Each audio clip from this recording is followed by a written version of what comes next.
Now let's look at some basic integration rules. The first one,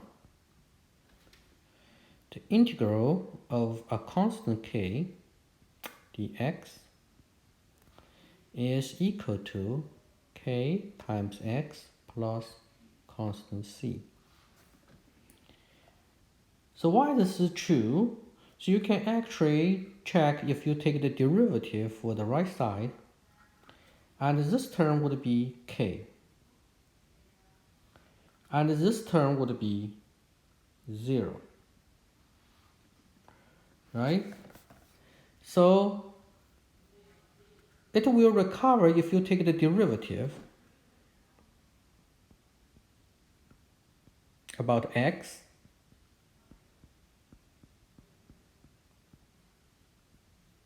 for the k times x plus c, which is equal to what? Equal to x, equal to k, right? It will recover the integrand, right? So that means the integrand is the derivative of the antiderivative. 2. The power rules. The integral of x to the n dx. Okay, so here n is not equal to 1, or not equal to -1. Then it's equal to x to the n plus 1 over n plus 1, then plus constant c.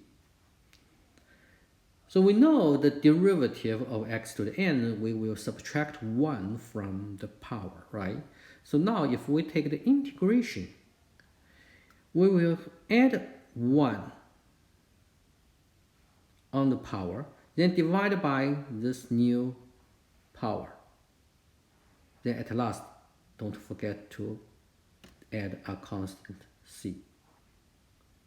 You can check if you take the derivative of this x to the n plus 1 over n plus 1, then total plus c. If you take the derivative, it would be x to the n. Right. So this is the integrand here.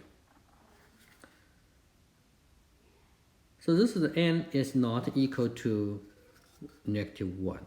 So if n is equal to -1, x to the -1 dx. And we know this would be the integral of x 1 over x dx, right? So we want to know whose derivative equals 1 over x. Do you remember that? The natural log of x, right? But the natural log will require the x should be positive, right? So we add an absolute value sign.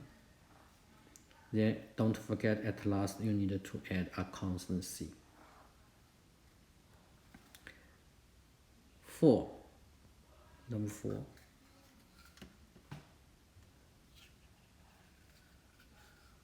If you have a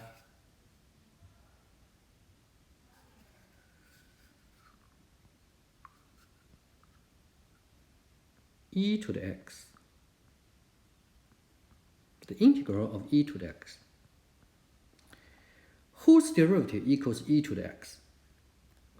Yes, it would be itself, right? So this is the one antiderivative, but we need to find all the antiderivatives. We need to add constant c. 5. What about the trigonometry function? The integral of sine x, whose derivative equals sine x? Cosine x? No, cosine x, the derivative would be negative sine x. So would it be negative cosine x, right? Then don't forget we need to include this constant c, which would be all the derivatives, all the antiderivatives. 6. The integral of cosine x, whose derivative equals cosine x sine, then plus constant c. Okay, 7. The integral of secant x times tangent x dx, whose derivative equals secant x times tangent x dx, which is secant x, then plus constant c. Number 8, whose derivative equals secant square, so the integral of the secant square. So whose derivative equals secant square, which is tangent x. Then don't forget c. Okay, remember this c is outside the tangent, outside the secant, outside the sine, outside cosine. So don't combine x and c. Okay.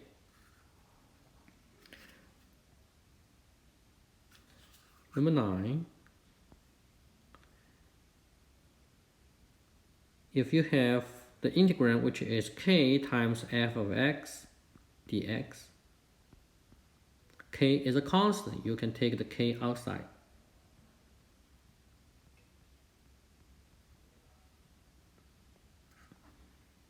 So it becomes k times the integral of f of x dx. Number 10. The integral of f of x plus or minus g of x, then dx, which is equal to, we can take the integral for f and g separately. So it's equal to f of x, take the integral, dx, plus or minus the integral of g of x, dx. Okay, so these are the basic rules for the indefinite integrals. So you need to memorize it.